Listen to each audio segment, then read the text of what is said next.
Et nous en sommes en plein dans les conséquences. Notre terre et nos corps brûlent de leur maltraitance, de leur violence, de leur capitalisme, de leur colonialisme, de leur extractivisme. Et aujourd'hui, il est temps de dire que la réponse, ce n'est pas les élites qui la trouveront, que l'écologie, elle n'appartient pas aux élites, elle appartient aux classes populaires, que l'écologie, elle sera populaire ou elle ne sera pas. Et c'est ça le sujet que nous allons aborder ensemble sur la prochaine table ronde. Mais avant, je veux donner la parole aux personnes qui ont qui nous font l'honneur de nous accueillir ici à Bagnolet, Monsieur le maire Édouard de Noël et Madame Fatima Wassak, qui sont l'un et l'autre des précurseurs de notre combat, ici sur cette commune et aussi dans le monde des idées avec l'écologie pirate et l'écologie libération. Et je pense que leur mot d'introduction, il est absolument essentiel pour que vous compreniez qu'ensemble, nous sommes une force qui avance et qui peut faire beaucoup, beaucoup, beaucoup plus que ce qu'on imagine. Merci. Alors, je ne sais pas lequel de vous deux veut commencer à parler. Monsieur le maire, je vous tends le micro, vous avez le pupitre. C'est bien. Eh ben, bonjour à toutes et à tous, merci d'être là. Alors, vous faire l'honneur de vous accueillir, ou plutôt avoir l'honneur de vous accueillir, je pense que c'est plus juste comme ça. Bienvenue à Bagnolet, tout en haut du coteau, tout en haut des Malassis, et même sur la dalle des Malassis, même si elle commence à être grignotée.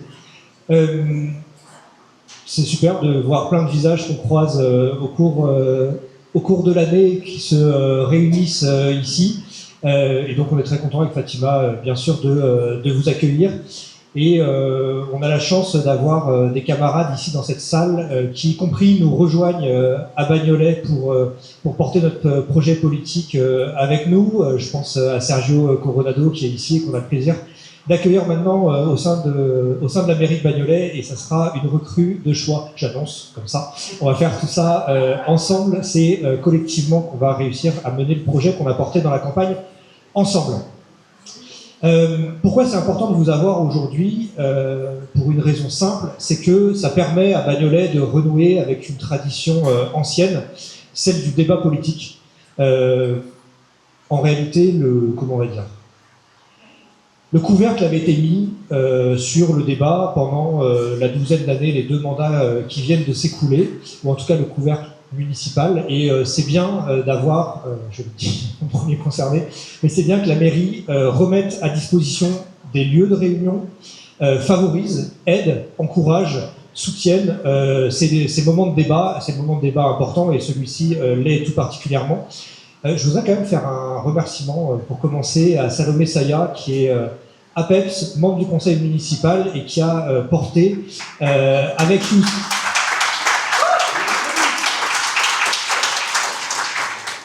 Avec Youssef Brakni, qui est à la direction de cabinet à Bagnolet, et avec l'ensemble des élus, ce moment.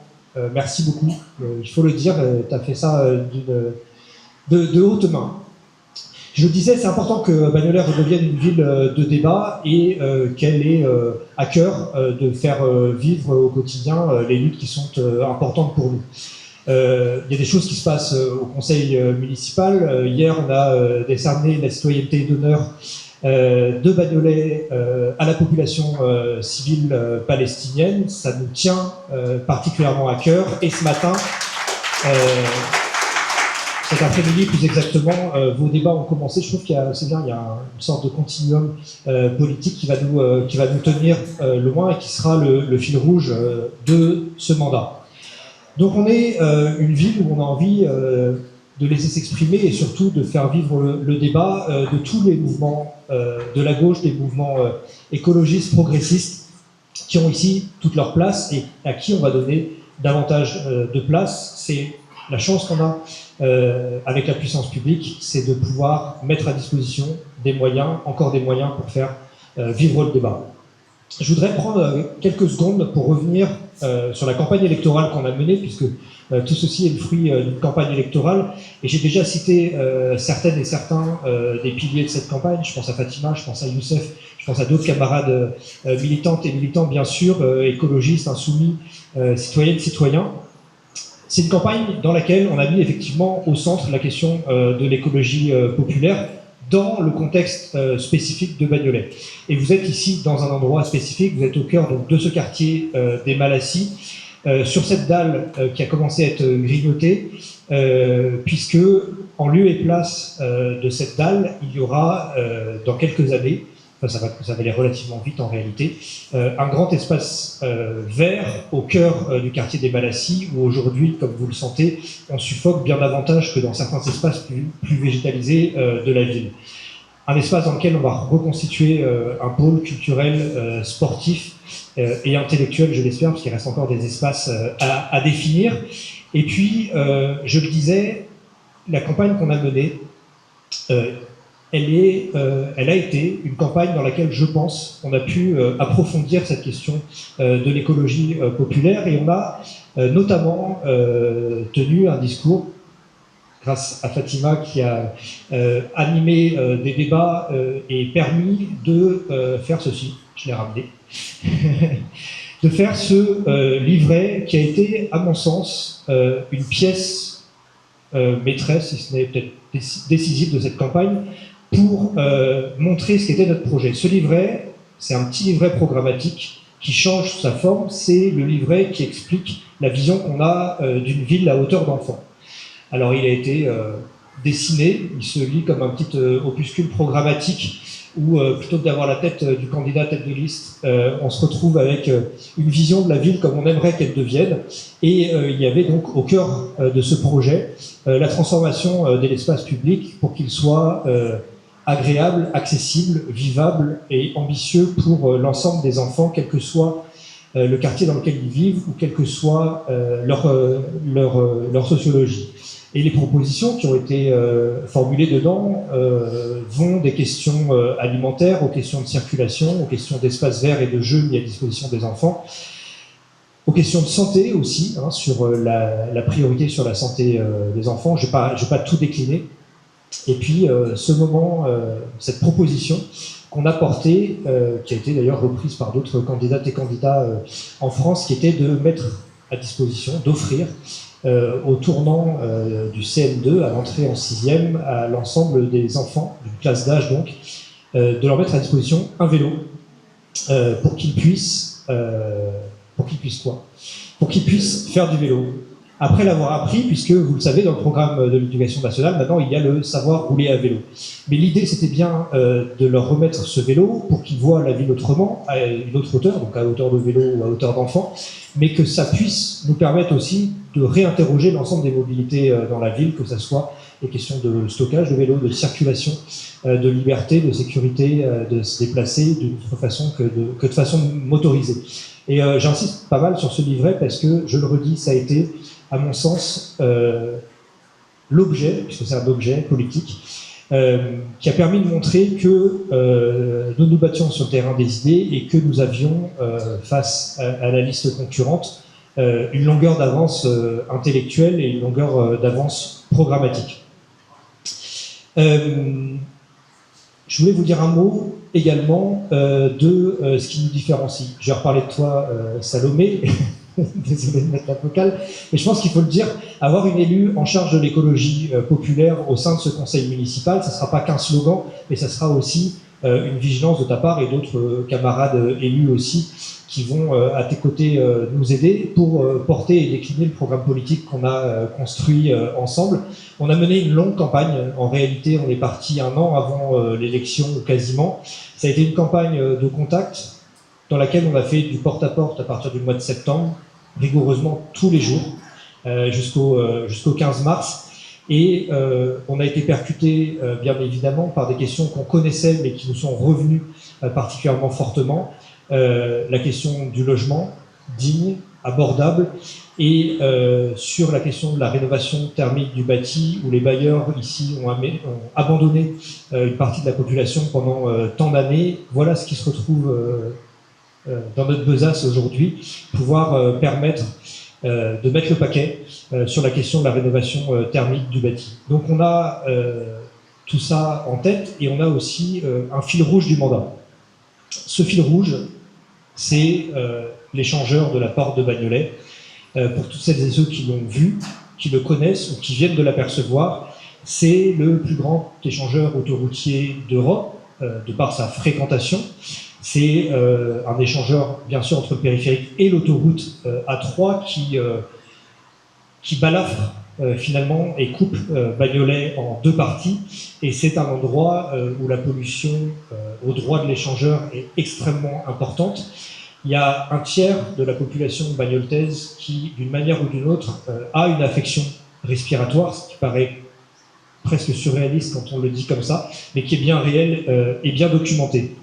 Donc le travail de fond qu'on va devoir mener dans ce mandat, c'est réadresser cette question de santé environnementale, de déplacement et de repenser, puisque ça commence à être amorcé, repenser cet échangeur autoroutier qui est en cœur de ville, ce qui est une aberration, mais qui structure l'entrée dans Paris et sa sortie pour tout l'Est parisien. Donc voilà, je vous ai assez assommé comme ça, mais je voulais vous le dire, on a une vraie volonté de transformation qu'on ne mènera pas seul, et c'est bien que vous soyez là pour nous donner des idées, pour nous pousser. Alors des idées, il y en a pas mal déjà, et il y en a une grande partie quand même qui sont portées par Fatima, à qui je laisse le métro. Je pense déplacement. À qui je laisse le micro. À défaut de te laisser le métro, Fatima, c'est à toi.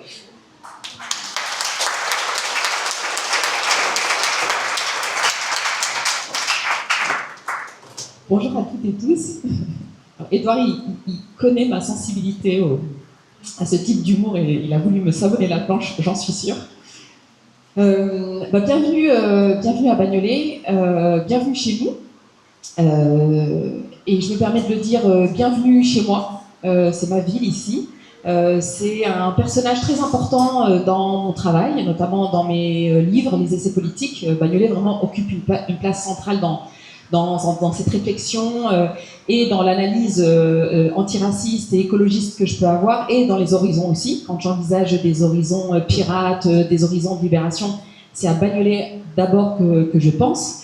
Et puis, bienvenue chez moi parce que jusqu'à très récemment, moi je parlais de sans-terre, de population sans-terre dont je suis. Voilà des personnes qui ne se sentent pas légitimes, qui ne se sentent pas forcément chez elles acceptées, là où pourtant elles vivent, là où pourtant grandissent leurs enfants. Donc voilà, il y a cette idée de désancrage. Et puis alors, très précisément, ça se traduit par un sentiment de ne pas être bien, politiquement évidemment, dans la ville, encore une fois, où on habite, où on milite, etc. Et c'est ce qui fait que moi, je passe beaucoup de temps à droite, à gauche, je voyage beaucoup pour mon travail. D'ailleurs, voilà, je suis sponsorisée par la SNCF tellement je passe de temps dans le train. C'est faux, hein, je ne suis pas sponsorisée par cette entreprise qui est anti-écologiste, qui fait des wagons pour les gens qui n'aiment pas les enfants. Voilà, ça c'est un cadeau de Brahim Ben Ramdan. Moi, je suis avec la classe ouvrière de la SNCF, pas avec ses dirigeants. Mais voilà, je passe beaucoup de temps donc ailleurs, et j'avais le sentiment d'être quasiment en asile politique et artistique quand j'étais ailleurs, dans le train, en Suisse, à l'étranger, à l'autre bout du monde. Cette idée que vraiment, voilà, Bagnolet, c'est la guerre, quoi. Alors évidemment, il y a à Bagnolet des gens que j'aime, il y a ma famille, mes amis, mes camarades, etc. Mais il y a jusqu'à très récemment un rapport de force politique tel que vraiment j'ai été facilitée dans la théorisation de cette notion de sans-terre, qui est une notion forte quand même. Sans-terre, on pense aux sans-terre du Brésil, les indigènes d'Amazonie. Moi, j'ai théorisé autour de cette idée-là que les populations non blanches et musulmanes qui vivent dans les quartiers populaires de France et d'Europe sont considérées comme des sans-terre, sont désancrées. Et depuis peu, enfin tout ça rejoint une bonne nouvelle, hein. Depuis peu, donc on a gagné à Bagnolet, et je vous assure que c'est vrai. Ben oui, évidemment, il faut applaudir. J'ai le sentiment maintenant, alors évidemment, je ne mets pas sous le tapis, je n'abandonne pas cette notion de sans-terre et de nécessité de se réancrer dans les villes populaires et les quartiers populaires pour gagner en dignité, pour gagner en libération. Mais voilà, je me sens chez moi maintenant. Vraiment, j'ai une terre aujourd'hui, et cette terre, c'est Bagnolet. Et je le dis, je suis sincère avec vous, c'est philosophique, c'est politique, c'est idéologique. Voilà, il y a un ancrage territorial dans le fait qu'avec des camarades, nous avons gagné la ville. Mais vous êtes aussi chez vous ici, Je vous en souhaite la bienvenue. Bagnolet, vous êtes chez vous parce que, vraiment, étant donné les thèmes que vous allez aborder, qu'on va aborder ensemble sur ce week-end, ces thèmes ne pouvaient pas être mieux discutés, débattus qu'à Bagnolet. Au monde. Je veux dire, c'est une petite ville, Bagnolet, c'est vrai, enfin c'est une petite ville, c'est 40 000 habitants, mais c'est une très très grande ville. Alors là, j'avoue, c'est le côté un peu mégalo 93, mais je vais en faire la démonstration rapide. Pourquoi Bagnolet, c'est une grande ville? Parce que c'est une ville de résistance ici. Et on est un certain nombre ici à pouvoir en témoigner, y compris des résistances de nos anciens et nos anciennes. C'est une ville de résistance communiste, par exemple. Et il y a un héritage ici, il y a un conservatoire ici juste à côté, où on paye quand on n'a pas d'argent, et quand on est de famille populaire, on paye même pas 15 €, ça peut-être même baissé, 15 € le trimestre. Bon, bah ça, c'est un héritage communiste. Il y a de l'autre côté de la ville un centre de santé, où on peut être soigné gratuitement, etc.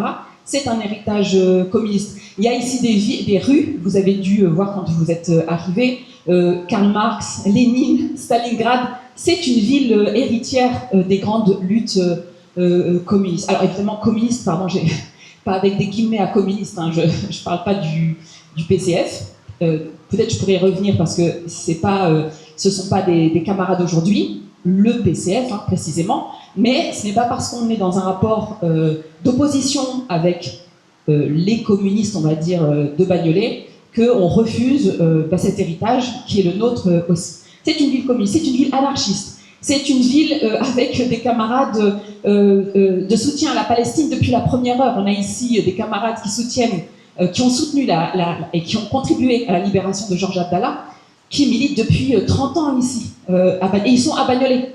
C'est le siège national de la Confédération paysanne, ça ne manque pas, c'est ici à Bagnolet. C'est les grandes heures à l'apogée de la CGT, par exemple, c'est à Bagnolet. C'est les luttes du mouvement des travailleurs arabes, c'est les luttes de l'Union des travailleurs arabes. Je pense évidemment à Habib paix à son âme, qui nous a quittés il y a quelques temps, c'est la fondation Frantz Fanon. Tout ça, c'est à Bagnolet, c'est incroyable. C'est la gauche, c'est l'immigration, c'est les luttes de résistance, c'est même la gauche radicale. Et donc, il y a cet héritage-là qui est le nôtre. Mais c'est aussi une ville, et c'est pour ça que ça ne pouvait pas être ailleurs qu'à Bagnolet, c'est une ville de victoire. Parce que résister, on est un certain nombre à résister en France. Mais ici, on a gagné. Et on n'a pas gagné avec la tambouille entre partis, etc. Hein, ça, je le dis franco. On a gagné, c'est une victoire idéologique. C'est idéologique ce qui s'est passé ici à Bagnolet. Comment on se connaît, par exemple, Édouard et moi, c'est autour de la Palestine. Devant l'école de nos enfants, on parle de Palestine. Voilà. C'est par exemple la question palestinienne qui fait lien entre nous. C'est la question antiraciste. Il y a à Bagnolet une victoire antiraciste, c'est incroyable. Les gens, ils ont voté pour Édouard par antiracisme. C'est une victoire qui est féministe. Des gens ont voté pour Édouard par féminisme. Mais où est-ce que vous allez trouver en France une ville où la victoire s'explique pour des raisons idéologiques et pas idéologiques, parce qu'il y en a hein, des idéologies de droite et d'extrême droite. Là, c'est une idéologie de gauche de rupture. Et voilà, c'est pour ça que c'est important pour nous de dire à quel point on est fiers de notre ville et à quel point on vous reçoit aujourd'hui avec fierté dans notre ville. C'est voilà, la victoire. Et on sait à quel point la victoire est contagieuse. Alors, on utilise souvent dans la politique de la ville une expression pour parler des quartiers populaires ou des villes populaires, c'est laboratoire. Bon, alors évidemment, comme il y a populaire, moi, j'aime pas ce mot, laboratoire, parce que ça me fait penser à rat de laboratoire. Et on n'est pas des rats. D'ailleurs, les rats eux-mêmes ne sont pas des rats de laboratoire, ils doivent pas être considérés comme des rats de laboratoire. Donc j'aime pas ce mot laboratoire, mais je vous parle ici, on vous parle de camarade à camarade. Voilà, donc on peut discuter ici de ce qui peut-être va participer, va prolonger des victoires demain après-demain dans d'autres villes en France. Cette victoire idéologique, oui, je le disais, donc le vote antiraciste, le vote pour la Palestine, le vote féministe va se traduire, et ça, moi, j'ai confiance en nous, j'ai confiance en toi, Édouard, j'ai confiance en toute l'équipe, j'ai confiance en Sergio Coronado ici, parce que, évidemment, toute cette beauté attire la beauté. Et donc, je suis tellement heureuse que tu viennes rejoindre la bande de Sergio. Je parlais de toi hier avec Alice Coffin, et on se rappelait à quel point tu as été soutien de la première heure de ce féminisme antiraciste, de cet antiracisme féministe, de cette écologie décoloniale, de cette écologie antiraciste. Bon, le fait qu'on se retrouve là autour de la table, bon, c'est juste la logique. Bon, C'est cette logique idéologique dont je parlais tout à l'heure. Donc moi j'ai confiance dans ce qu'on peut proposer, dans ce qu'on a déjà mis en place. Il y a par exemple ce Vert Dragon, donc ce lieu, ce maquis incroyable qu'on a été arraché avec nos dents, qu'on rouvre là bientôt au mois de novembre, où on va faire 1000 et 1000 beautés. Donc moi j'ai confiance, ben voilà, j'espère que vous serez là pour regarder un petit peu ce qu'on trafique ici, ce qu'on fomente ici comme plan. J'espère qu'on sera à la hauteur, digne de cette victoire qui est la nôtre aujourd'hui. Je vous souhaite de beaux débats auxquels je vais participer là, juste après, et que 1000 beautés sortent de nos échanges ce week-end. Voilà, j'ai été longue, pardon.